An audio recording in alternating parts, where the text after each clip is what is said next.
பெண்கள் ரொம்ப மகிழ்ச்சியா நிறைய பேர் பதிக்கிறீங்க, நிறைய பேர் வந்திருக்கீங்க. புதுமைப்பட்ட உங்களை தான் தலைவர் விரும்புகிறாரு.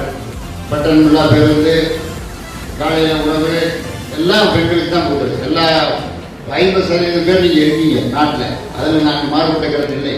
1,43,00,000 பேர் வாழ்றேன்னா, ஒரு 143 கோடி பேர் வாழ்ற இந்தியாவில் 8,14,00,000 பேர் தமிழ்நாட்டில் வாழ்றோம். இன்னைக்கு இப்போ பாதி 50% பெண்கள் இருக்கீங்க. ஆக பெண்களும் ஆண்களும் சமமாக உரிமை பெற வேண்டும் என்பதில் வித்தியாசம் கிடையாது.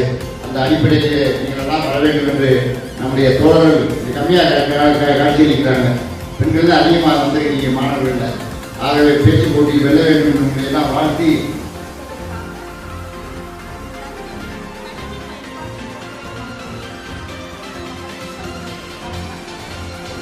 அப்படின்றது நபிகள் நாயகத்துக்கு தெரியுது, அந்த சமூகத்துல வாழ்ற எல்லாருக்கும் தெரியுது.